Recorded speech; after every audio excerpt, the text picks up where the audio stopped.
ઘણી ચાની જ નહીં ગ્લાસ નો છોડો લૂઝ અત્યારે નિતેશભાઈ છે જેમને પણ ખૂબ જ તકલીફ હતી તો આપણે એને પૂછીએ નિતેશભાઈ ક્યાંથી આવો છો અને શું તકલીફ હતી? જુનાગઢ જિલ્લાનું બાદલપુર ગામ ગેસ એસિડિટી ની તકલીફ હતી બહુ ફર્સ્ટ ક્લાસ રેડી હવે કઈ થાય છે નહીં પેલા તો ખવાતું નહીં ખાઈ તેમ થઈ કે સેટિંગ જ ન હોતું પાણી પી તો ગેસ થતો હવે હાવ ફર્સ્ટ ક્લાસ થઈ ગયું રેડી કેટલા વર્ષ થયા તકલીફ હતી? 12-13 વર્ષ જેવું થયું એમ હવે આમ એવું કઈ થાય છે કે કઈ થતું જ નથી?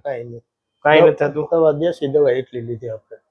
બચી દવા કરી લીધી તમારી રીલ્સ જોઈ પછીથી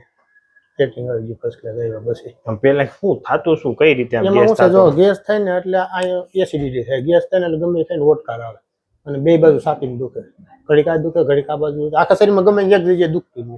ગેસ થાય એટલે હવે હા ઓકે હવે ફર્સ્ટ ક્લાસ ગમે એ વસ્તુ ખાઈ તો હવે કઈ નથી થતું એમ સરસ તો તમારો મોબાઈલ નંબર આપી શકો? 9923533640 અને આ વિડીયો અમે YouTube માં મૂકી શકીએ? મૂકો તમે શું કહેવા માંગશો? મોસ્ટલી મૂકો જો અહીંયા આવે ને બધાને સારું થઈ જાય મેં ઘણા વ્યક્તિને કીધું આવો તમ તારે સરસ થેન્ક યુ ખૂબ ખૂબ આભાર પ્રભુ